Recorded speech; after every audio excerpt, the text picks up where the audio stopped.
नमस्कार सभी को, स्वागत है आपका एक बार फिर से मेरे जीवन चैनल में। जो मेरे चैनल में पहली बार आए उन्हें बता दूं कि मेरा नाम राज छेत्री है। मैं एक CDA चाइल्ड डेवलपमेंट एड और एक स्पेशल एजुकेटर हूं। मैं पिछले 13 वर्षों से हमारे स्पेशल बच्चों के विकास के लिए काम कर रहा हूं। आज जिस टॉपिक में मैं आपसे बात करने वाला हूं वो इकोलेलिया के ऊपर है। और पेरेंट्स के भी कंसर्न रहते हैं कि बच्चा हमारा इकोलेलिया करता है और कैसे इसको कम किया जाए और कैसे हटाया जाए। इसी पे मेरा आज का ये वीडियो है। तो चलिए शुरू करते हैं आज का वीडियो।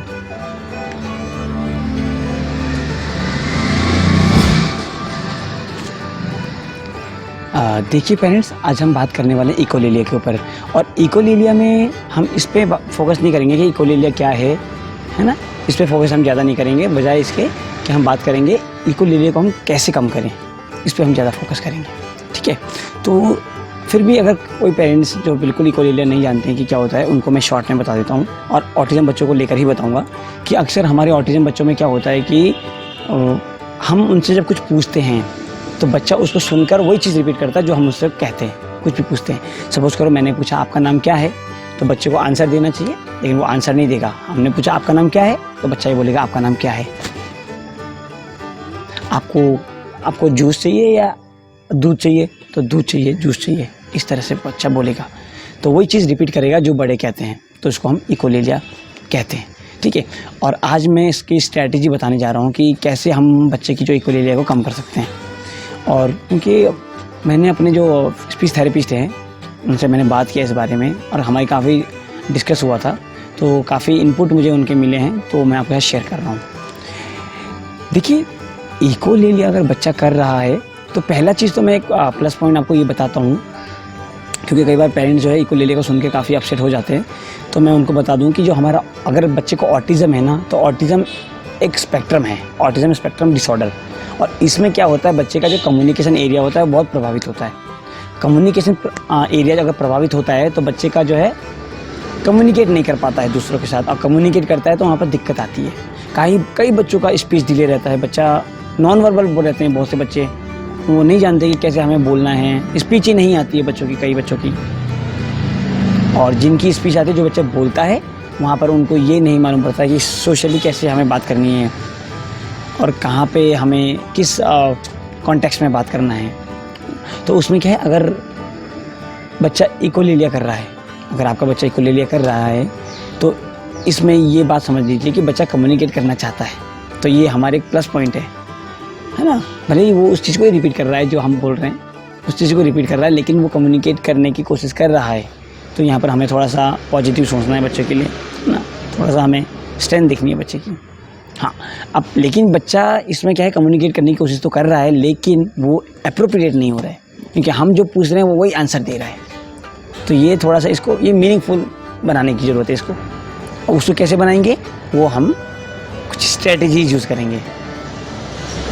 तो मैं अगर स्ट्रेटजी बोलूँगा तो पहला चीज़ तो ये है कि देखिए, जो इकोलेलिया होता है, इसमें देखो क्या होगा कि नॉर्मल ये अगर आप बच्चे को देखेंगे, नॉर्मल बच्चे को एक टिपिकल डेवलपमेंट अगर बच्चा हो रहा है, जो टोडलर एज में है, 2 साल 3 साल, तो वो क्या करते हैं, वो भी इकोलेलिया से होकर गुजरते हैं।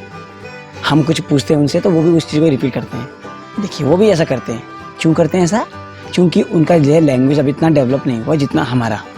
उनके पास इतना शब्दकोश नहीं है, वोकैबुलरी नहीं है उनके पास। उनको समझ नहीं आ रहा कि आंसर क्या देना है, तो वो जो हम बोलते हैं उसको रिपीट कर देते हैं। वो सीख हमारे बच्चों के साथ भी ऐसी है।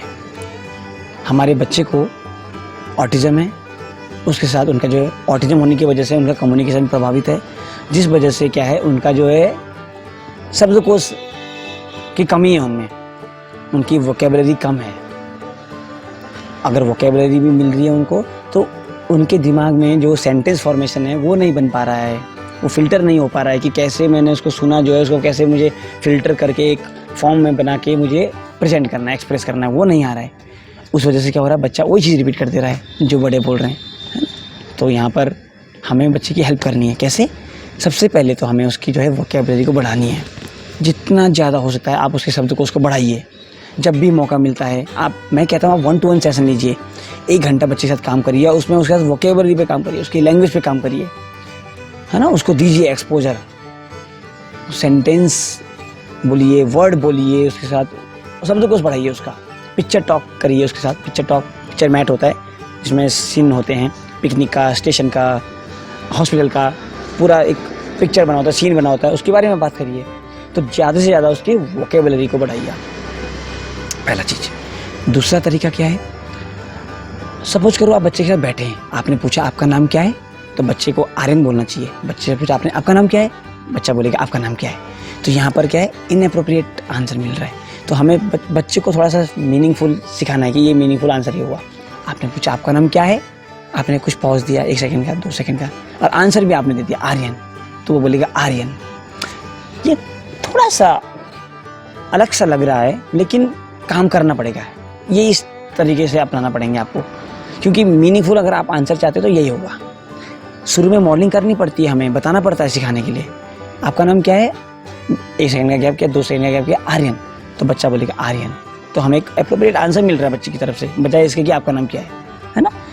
एक सोशली एक्सेप्टेड आंसर मिल रहा है। अब क्या करना है, पॉज देना जरूरी है। आप कितने साल के हो, 10 ईयर्स, तो बच्चा बोलेगा 10 ईयर्स। तो यहाँ पर आप मॉडलिंग कर रहे हैं बच्चे के लिए, ठीक है, कि इस तरह से आपको करना है। जो ड्यूरेशन, जो पॉज आप दे रहे हैं ना, आपका नाम क्या है, आपने पॉज दिया 1 सेकंड का, आर्यन, तो उसने बोला आर्यन। तो धीरे धीरे जो पॉज है ना, इसको बढ़ाएंगे आप। आपका नाम क्या है, प्रैक्टिस के बाद 1 2 3 4 का गैप किया, आपने कहा आर्यन, तो बोलेगा आर्यन।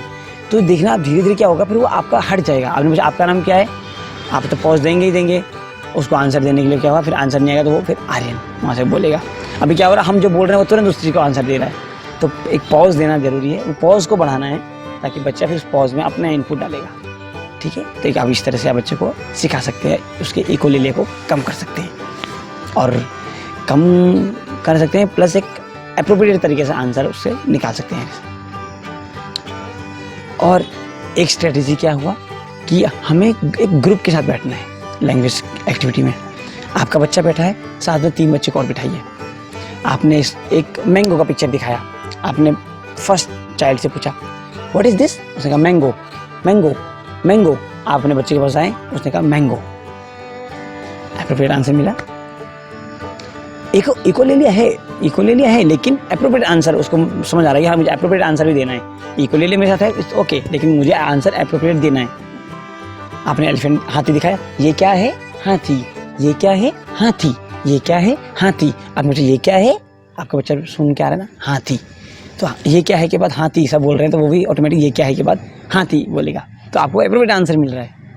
तो इस तरह की स्ट्रेटजी आप बच्चे के साथ यूज कर सकते हैं, ठीक है। ये तरीका है इकोलेलिया अगर बच्चा कर रहा है तो उसमें काम करने का। अब अगली स्ट्रेटजी हमारी क्या है, देखिए लैंग्वेज का इशू है, कम्युनिकेशन का इशू है, तभी इकोलेलिया कर रहा है। तो हमें यहाँ पर, और वर्बल के कारण भी ये इकोलेलिया आ रहा है, हम जो बोल रहे हैं वो रिपीट कर रहा है। तो हमें कोशिश करना है कि हम कम बोलें, ज़्यादा हम जेस्चर और पिक्चर यूज़ करें। थेरेपी के टाइम पे, 1-to-1 सेशन के टाइम पे आपने कुछ उसको दिखाया, पूछा तो एलिफेंट, यस, मैंगो दिखाया। आपका जेस्चर देखिए, हाव भाव देखिए कि मैं कुछ बोलने वाला हूँ लेकिन बोलूँगा नहीं। ये आपने व्हाट इज दिस भी नहीं, सॉरी, पिक्चर दिखा के ऐसे करना है, मैंगो, यस, उसने बोला मैंगो, यस। और अप्रिशिएट करना, जब ये आंसर सही देगा ना, अप्रिशिएट करना, हाई फाई करना, उसको रिवार्ड देना, ताकि वो मोटिवेट होगा मैं आगे और अच्छे से आंसर दूँ। तो जेस्चर का यूज़ करेंगे, पिक्चर का यूज़ करेंगे, और ये हम करते हैं। एक्चुअली क्या होता है कि जब अगर बच्चा इकोलेलिया करता है ना, तो स्पीच में तो दिक्कत आती है, कम्युनिकेशन में दिक्कत आती है, एकेडमिक एरिया में बहुत दिक्कत आती है। हम पता नहीं लग पाता कि बच्चे को आंसर आता है कि नहीं आता है। हमने पूछा उससे कि हाथी कहाँ रहता है, जंगल में या घर में, हमने चॉइस दिया, तो वो घर में, जंगल में, घर में, जंगल में। हम कंफ्यूज हो जाते हैं कि इसको आंसर आता है कि नहीं आता, और ये हमारे साथ हुआ है। हम इस दौर से गुजरे हैं कि हम कंफ्यूज हो जाते थे, आंसर नहीं मिलता था, तब हम स्ट्रेटजी यूज करते थे, वर्बल हटा के पिक्चर और जेस्चर।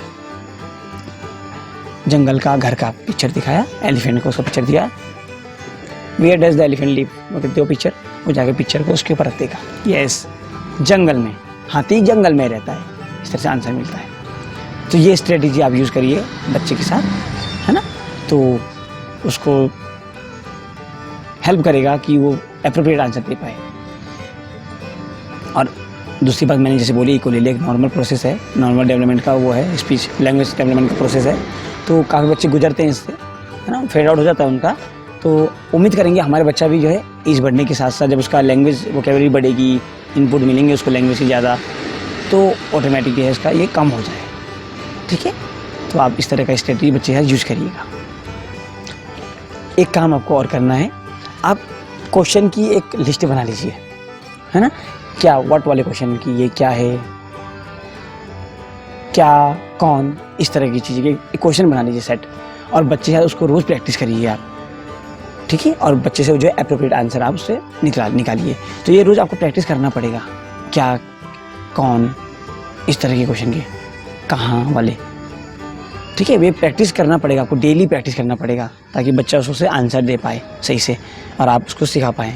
डेली का आप कुछ अपने आप बना लीजिए लिस्ट, क्वेश्चन की लिस्ट आप बना लीजिए, उसको तैयार रखिएगा और डेली जब आप सेशन लेंगे बच्चे का तो आप उससे पूछिएगा वो क्वेश्चंस और उसके एप्रोप्रिएट आंसर उससे निकलवाइएगा। ये भी आप करिएगा। आशा करता हूँ आपको ये वीडियो पसंद आया होगा, और अगर आपके भी कोई और स्ट्रेटजी आप यूज़ करते हैं अपने बच्चे के साथ, अगर आपको बच्चा इकोलेलिया करता है तो मेंशन करिएगा कमेंट बॉक्स में ताकि और पेरेंट्स को भी हेल्प मिल सके। चलिए आज के लिए इतना था, मिलते हैं नेक्स्ट वीडियो में। नमस्ते सभी को।